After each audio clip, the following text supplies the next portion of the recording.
में कई तरीका होगा, जिसमें हमारे कुछ पहला तरीका ऐसे भी होगा कि हमारे कुछ उपकरण लाइट से ही चलेंगे, और फिर तरीका कुछ ऐसा होगा कि लाइट और इन्वर्टर दोनों से चलेंगे। फिर कुछ ऐसा होगा कि हमारे कुछ जो है जैसे बल्ब है, जैसे मोटर है, तो जो ज़्यादा वाट का उपकरण है उसको हम केवल लाइट से चलाएंगे, लाइट के कट जाने पर वो नहीं चलने चाहिए। या फिर इन्वर्टर कैसे कार्य करता है, इन्वर्टर में क्या लगा होता है, कौन सा रिले लगा होता है, वो किस तरह से कनेक्ट होता है कि ऑटोमेटिक तरीके से लाइट या फिर इन्वर्टर से कर सकता है। या फिर हम ऐसी भी वायरिंग कर सकते हैं जो कि इन्वर्टर में से एक भी तार निकल करके घर में नहीं जाएगा और फिर भी सभी उपकरण लाइट और इन्वर्टर दोनों से चलेंगे। हम लोग यहाँ पे 4 तरीके से टोटल सीखेंगे इन्वर्टर के साथ घर की वायरिंग। तो चलिए इसको शुरू करते हैं। देखिए, सबसे पहला तरीका हमारा ये है कि सबसे पहले हम देखिए नियम के अनुसार अपना ये जो हम बनाए मेन सॉकेट, ये मेन सॉकेट लिखा हुआ है, ये मेन सॉकेट है। मेन सॉकेट का मतलब जो सबसे पहले ये खंभे का तार है न्यूट्रल और फेस, और न्यूट्रल और फेस सबसे पहले निकल के आएगा मेन सॉकेट में। मेन सॉकेट में इसका कनेक्शन दिया जाएगा। तो चलिए हम फेस को और न्यूट्रल को दे देते हैं। देखिए, अब तक जितनी भी वायरिंग हुई थी, कभी भी हमारे किसी भी वायरिंग में ऐसा नहीं कहा गया था कि नहीं न्यूट्रल के वायर को किसी में देना है और फेस के वायर को किस में देना है, जैसे दाहिने या बाएं, यानी कोई फर्क नहीं पड़ता। लेकिन यहाँ पर जिस सॉकेट से इन्वर्टर को चार्ज करना है उसमें फर्क पड़ता है, यानी फेस के वायर को यहाँ पर फेस के दाहिने वाले पॉइंट में देना जरूरी है। इसको आप बदल नहीं सकते, इसको आप लेफ्ट में नहीं दे सकते। अगर आप बाएं में दे देते हैं तो क्या होगा कि इन्वर्टर हमारा चार्ज नहीं होगा,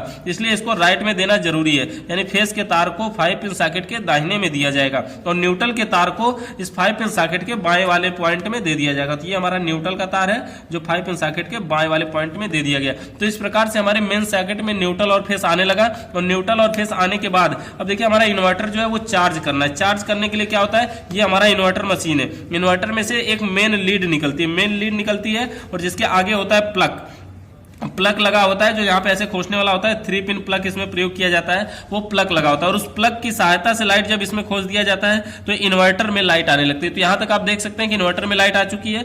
उसके बाद इन्वर्टर के पीछे 2 पॉइंट होते हैं, एक ब्लैक कलर का निकला होता है, एक रेड कलर का निकला होता है। तो जो ये ब्लैक और रेड कलर का पॉइंट होता है, इसको आपको जोड़ना होता है बैटरी में। तो बैटरी में जोड़ने के लिए मान लीजिए रेड को हम रेड में जोड़ देते हैं, और ब्लैक को ब्लैक में जोड़ने का मतलब है कि ब्लैक वाले को हम माइनस में जोड़ देते हैं। तो ब्लैक बैटरी के पॉइंट पर भी यहाँ पे रेड बना होता है, और इसमें ब्लैक इसमें पॉइंट में बना होता है। तो ब्लैक और रेड की पहचान करना भी आसान होता है, कोई दिक्कत नहीं इसमें। यानी प्लस को प्लस में और माइनस को माइनस में जोड़ देते हैं। इस प्रकार से देखिए इन्वर्टर से हमारी बैटरी चार्ज हो रही है, लेकिन बैटरी सिर्फ चार्ज हो रही है, कोई भी उपकरण अभी बैटरी से कार्य नहीं कर रहा है। और अगर वायरिंग की नॉर्मल बात करते हैं पहले, तो देखिए अगर किसी के घर की वायरिंग मान लीजिए पहले से हुई है और बाद में आपको इन्वर्टर लगाना है, तो पहले से अगर वायरिंग हुई है तो किस प्रकार से हुई होगी। हम वायरिंग के नियम पे आ जाते हैं कि वायरिंग अगर हुई है तो ये उपकरण है, वायरिंग के कितने नियम होते हैं, या सामान्य बोर्ड की वायरिंग का वीडियो हमने बना चुके हैं, तो आप वीडियो के डिस्क्रिप्शन में चेक कर सकते हैं। और ये हमारा देखिए नॉर्मल वायरिंग होने का क्या है, ये न्यूट्रल है, और न्यूट्रल को लेके जाएंगे, और जो हमारा सभी उपकरणों के एक पॉइंट में दिया जाता है, तो ये न्यूट्रल का नियम होता है। न्यूट्रल के वायर को देखिए हमने यहाँ पर बल्ब पे दे रहे हैं, यहीं से हम इंडिकेटर को भी दे देते हैं न्यूट्रल के तार को, और यही न्यूट्रल हम लेके जाते हैं। देखिए आगे फैन लगा है तो फैन के भी एक पॉइंट में देते हैं, और 5 पिन सॉकेट लगी है तो 5 पिन सॉकेट में। न्यूट्रल के वायर को इन्वर्टर से चलाना है या लाइट से चलाना है, किसी भी उपकरण का इसमें कोई भेदभाव नहीं करना है। यानी जितने भी उपकरण दिए गए हों सभी के एक पॉइंट में न्यूट्रल के तार को डायरेक्ट दे दिया जाता है, इन्वर्टर या लाइट से मतलब नहीं होता है। और दूसरा जो हमारा है कि फेस का, और फेस के वायर को हम उसको जोड़ देते हैं, ये हमारा फेस का तार है, और इसको लेके जाना है हमें सभी उपकरणों के एक पॉइंट में डायरेक्ट जोड़ना है। देखिए जब हम फेस के तार को जोड़ते हैं तो यहाँ से अगर हम फेस लेके जाते हैं तो हम लेके इसको जाना कहाँ हमें होगा। देखिए अभी यहाँ पे हम कनेक्ट न करवा करके ऐसे दिखा रहे हैं, जबकि यहाँ से यहाँ तक जोड़ा जाएगा। हम इसमें तार दूसरा जोड़ेंगे, इसलिए आपको अभी बता रहे हैं कि ये फेस का तार यहाँ से यहाँ तक जाएगा, और उसके बाद वही फेस जा रहा है यहाँ पे देखिए फ्यूज के ऊपर वाले पॉइंट में इन करवाते हैं, और नीचे से आउट करवा के इंडिकेटर में देते हैं, और इंडिकेटर के आगे फिर जितने भी स्विचें हैं सभी स्विचों के निचले पॉइंट में डायरेक्ट जोड़ देते हैं। चलिए हम इसको जोड़ के ही दिखा देते हैं। ये फेस का तार है, और फेस के वायर को सभी फ्यूज से होते हुए सभी स्विचों के निचले पॉइंट में डायरेक्ट दे दिया जाता है। देखिए इंडिकेटर भी एक उपकरण है, इसलिए इंडिकेटर में भी फेस डायरेक्ट दे दिया गया, क्योंकि न्यूट्रल वहां से डायरेक्ट आया, फेस यहां से आया, और इंडिकेटर में न्यूट्रल फेस दोनों मिल गए, इसलिए अब ये जलेगा। तो हमारे उपकरण का नॉर्मल वायरिंग हो चुकी है। किसी के घर की आप अगर वायरिंग करने जा रहे हैं तो ऐसी वायरिंग जो है वो पहले से हुई होगी। अगर पहले से हुई है, देखिए इसका तीसरा तरीका एक और नियम है कि अब स्विचों का बचा हुआ एक पॉइंट और उपकरण के बचे हुए एक पॉइंट में डायरेक्ट जोड़ देते हैं। तो ये स्विच का पॉइंट है, ये उपकरण का पॉइंट है, इसको हम जोड़ देते हैं। ये स्विच खाली है, ये उपकरण खाली, इसको जोड़ देते, ये स्विच खाली, ये उपकरण खाली, इसको जोड़ देते। तो स्विचों का बचा हुआ एक एक पॉइंट और उपकरण के बचे हुए एक एक पॉइंट में डायरेक्ट जोड़ देते। तो इस प्रकार से हमारे घर की पूरी वायरिंग कंप्लीट हो चुकी है। यानी ये देखिए इन्वर्टर से वायरिंग नहीं हुई है, लेकिन इन्वर्टर चार्ज हो रहा है और ये हमारे घर की वायरिंग जो है वो नॉर्मल चल रही है, सिर्फ लाइट से चल रही है। अगर ऐसी वायरिंग हुई है तो सब कुछ सिर्फ लाइट से चल रहा है, इन्वर्टर से कुछ भी नहीं चल रहा है। और हमें अगर इन्वर्टर से भी चलाना है, इन्वर्टर के जानते हैं कि इन्वर्टर के पीछे एक 5 पिन सॉकेट बनी होती है। इन्वर्टर के पीछे एक 5 पिन सॉकेट बनी होती है, जिस 5 पिन सॉकेट के दाहिने पॉइंट में फेस मिलता है और बाएं पॉइंट में न्यूट्रल मिलता है। क्योंकि यहां पर भी हमने वही काम किया है कि 5 पिन सॉकेट के दाहिने में फेस दिया है और बाएं में न्यूट्रल दिया है। उसी तरह से इसमें भी दाहिने पॉइंट में फेस मिलता है और बाएं पॉइंट में न्यूट्रल मिलता है। तो अगर हम इसका कनेक्शन अब हमें इन्वर्टर के साथ करना है तो हमें क्या करना है कि बस नॉर्मल तरीके से जो खंबे का, देखिए जो खंबे से फेस घर में गया हुआ है, आप चाहे तो ये पहला तरीका ये है कि आप इसके तार को यहां से तोड़िए और यहां से अब क्या, अगर तार को आप निकाल देंगे तो ये तार हमें एक पॉइंट का ये बच जाएगा। जो पॉइंट ये फेस का फ्यूज के ऊपर में गया तो उसी तार को आप लेके आए और ये जो 5 पिन सॉकेट थी उसके दाहिने पॉइंट में डायरेक्ट जोड़ दें। इससे क्या होगा, आप देखिए फेस तो हमारा यहां से पहुंचना शुरू कर देगा, जबकि न्यूट्रल हमारा खंबे से ही डायरेक्ट जा रहा है। तो न्यूट्रल जो डायरेक्ट खंबे से जा रहा है ना, वो खंबे से भी कार्य नहीं करता है। वो करता कहां से, ये जो फेस की लाइट है ना, ये जो दोनों तार थे, ये डायरेक्टली कहीं ना कहीं न्यूट्रल जो माइनस का ही पॉइंट यहां से होकर के जिससे चार्ज हो रहा है उससे होकर 5 पिन सॉकेट से होके ऐसे करके पूरे सिस्टम में पहुंचता है। यानी सभी उपकरणों में न्यूट्रल पहुंचता है, लेकिन बैटरी का ही पहुंचता है, लेकिन इस चार्जिंग पिन के माध्यम से, यानी जो चार्ज में खोसा गया इसके माध्यम से। अगर किसी कारण से इसको 5 पिन सॉकेट से जो चार्ज में लगा इन्वर्टर और निकाल दिया जाए तो पूरे घर में भी लाइट नहीं जाती। एक तार यहां से कनेक्शन किया गया है लेकिन पूरे घर में लाइट नहीं जाती। क्यों? क्योंकि जो माइनस का पॉइंट है वो यहीं से होकर के जाता है। अगर ऐसा नहीं होता तो घर में लाइट जाती। इसका तो एक तरीका ये हुआ। इस तरीके में हमारा क्या है, इसमें यह तरीका है कि सभी उपकरण जो है वो लाइट और इन्वर्टर दोनों से चलेंगे। इसमें कोई भी मतलब हम रोक नहीं सकते, ऐसा नहीं कर सकते कि नहीं ये बल्ब को केवल लाइट से चलाना है, ये फैन को केवल इन्वर्टर से चलाना है, ऐसा भी नहीं है। इसमें हम कर सकते हैं, लेकिन उसका दूसरा तरीका, ये तो हमारा नॉर्मल तरीका है कि आप 5 पिन सॉकेट के एक पॉइंट से लेके जाएंगे। अगर कहें 5 पिन सॉकेट के दाहिने पॉइंट में फेस और न्यूट्रल कैसे कन्वर्ट होता है, तो इसके अंदर एक पॉइंट लगा होता है जिसका नाम होता है रिले। रिले क्या होता है, ऐसे करके इसमें लगा होता है ये रिले, और ये जो 5 पिन सॉकेट का कनेक्ट है ना वो रिले से ही होता है यहां से। अब इसके बाद क्या हुआ, इसके अंदर ऐसे बॉक्स के आकार के बना होते हैं, जो एक पॉइंट इधर आ रहा है, एक यहाँ, ये जो फेस का पॉइंट है, ये फेस का पॉइंट इस रिले के ऊपर से टच होता है और ये जो बैटरी का प्लस पॉइंट है वो रिले के नीचे टच होता है।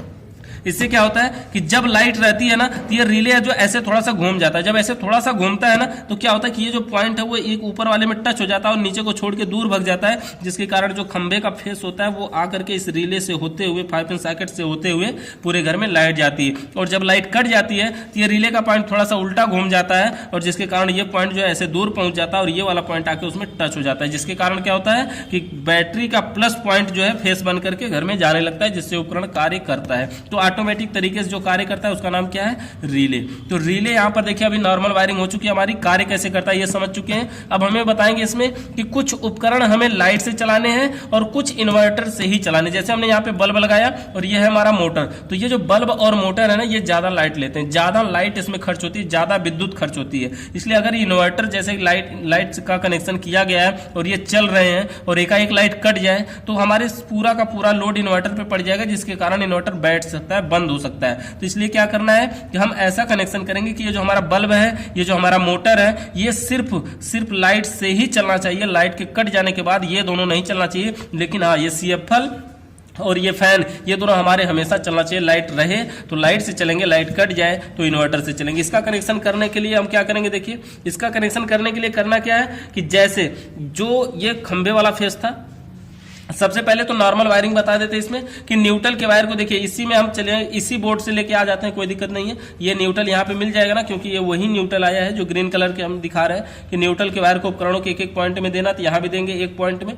न्यूट्रल का वायर, यहाँ भी दे देंगे एक पॉइंट में, फैन में यहाँ भी दे देंगे। देखिए न्यूट्रल के वायर के समय कोई भेदभाव नहीं कि नहीं आए इसको लाइट से चलाना है, इन्वर्टर से चलाना है। न्यूट्रल का वायर सभी में दिया जाएगा। न्यूट्रल का वायर देखिए यहाँ से हम 5 पिन सॉकेट में भी दे देंगे, न्यूट्रल का वायर यहाँ से इंडिकेटर में भी। तो न्यूट्रल का वायर कंप्लीट हमने सभी में दे दिया, न्यूट्रल के वायर के साथ कोई भी भेदभाव नहीं होगा। न्यूट्रल का वायर कंप्लीट वायरिंग हो चुकी है। अब बचा हमारा फेस।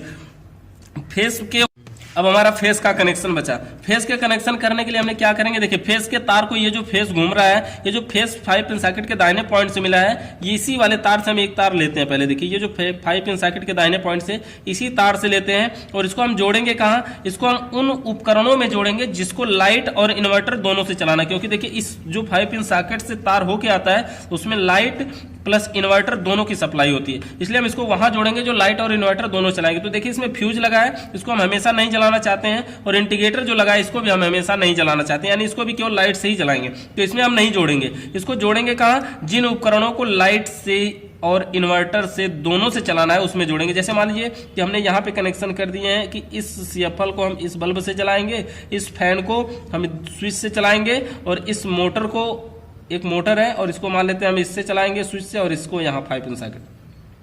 अब हमें ये जो फेस का तार मिल रहा है इसको हमें उसमें लेके जाना जिसको लाइट और इन्वर्टर दोनों चलाना। जैसे ये CFL है, लाइट इन्वर्टर दोनों से चलाएंगे, इसको लाइट प्लस इन्वर्टर दोनों से चलाएंगे। तो इसको क्या करेंगे, जिस स्विच से वो चल रहा होगा उसमें ये तार को जोड़ना है, इसको तो उसमें जोड़ देंगे। अब देखिए आगे क्या है, ये फैन जो है इसको भी हमें लाइट इन्वर्टर दोनों चलाना है, तो यही फेस वहां भी पहुंचा देंगे। ये 5 पिन सॉकेट है, इसमें मोबाइल वगैरह चार्ज करेंगे तो इसको भी हमें लाइट और इन्वर्टर दोनों से चलाना है, तो इसके भी एक पॉइंट पे हम दे देंगे। यानी फेस का तार देखिए स्विचों के निचले पॉइंट में यहाँ पे हमने दिया, लेकिन सभी में नहीं, यानी जिसको सिर्फ लाइट और इन्वर्टर जिसको दोनों से चलाना था उसमें हमने दिया है, जबकि जिसको केवल लाइट से चलाना है उसमें अभी हमें कोई कनेक्शन नहीं किया। उसको करने के लिए क्या करेंगे, उसका कनेक्शन करने के लिए जो फेस का तार है ना, जो खंबे वाला तार है जिसको हमने यहां से काट दिया था पहले, तो इसी तार को हमें लेके जाना होगा। जो फेस के खंबे वाला तार है इसी तार को हम देखिए यहां से निकालेंगे और इस तार को, एक तार को लेके जाना होगा, और इस तार को जोड़ना कहां है, सबसे पहले फ्यूज के ऊपर में इन करवाएंगे। देखिए डायरेक्ट खंबे का फेस आ रहा है और फेस फ्यूज के ऊपर में देंगे,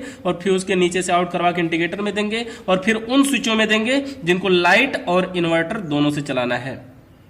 जिसको फेस के तार को फ्यूज के नीचे से आउट करवाएंगे और इसको उनमें देंगे जिसको केवल लाइट से ही चलाना है। जैसे यहाँ पे हमने दिया कि इंडिकेटर में, तो इंडिकेटर जो है वो केवल लाइट से ही जलेगा। यहाँ से हमने एक स्विच में जोड़ देते हैं और इस स्विच का बचा हुआ पॉइंट जो है हम इस मोटर में जोड़ देते हैं। इससे क्या होगा कि जब हम स्विच को ऑन करेंगे तो ये स्विच यानी सिर्फ लाइट से हमारा बल्ब जलेगा, लाइट से हमारा बल्ब जलेगा, और इसी फेस को हम और आगे बढ़ा करके इस स्विच में जोड़ते हैं जिससे हमारा मोटर चल रहा है। तो हमारा जो मोटर है और जो बल्ब है वो सिर्फ लाइट से ही चलेगा, और लाइट के न रहने पर ये दोनों नहीं चलेगी। ये हमारा नॉर्मल वायरिंग हुआ है। इसमें एक और वायरिंग और है कि अगर हम एक भी तार इन्वर्टर से नहीं ले जाना चाहते, देखिए इस वायरिंग में हमारा क्या हुआ है कि एक तार इन्वर्टर के 5 पिन सॉकेट से निकला हुआ है। अगर हम एक भी तार आप नहीं ले जाना चाहते हैं तो भी इसका एक उपाय है, ये जो कनेक्शन होता है ना, ये जो इन्वर्टर में जो बीच में पॉइंट होता है 5 पिन सॉकेट के जो बीच वाला पॉइंट होता है, इसमें भी कनेक्शन किया जाता है, इसमें भी तार जोड़ा जाता है।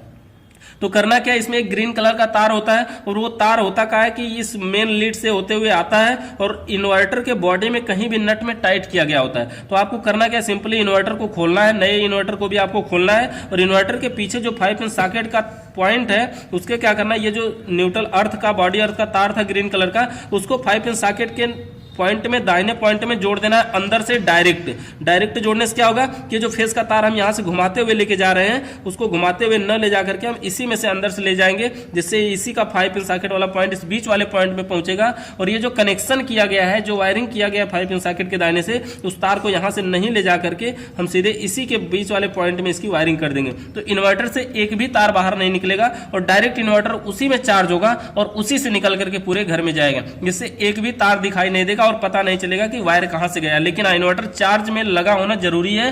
अगर इन्वर्टर को निकाल लिया जाता है तो कोई भी उपकरण जो है वो कार्य नहीं करेगा। अगर वीडियो पसंद आई हो तो लाइक जरूर करें। धन्यवाद।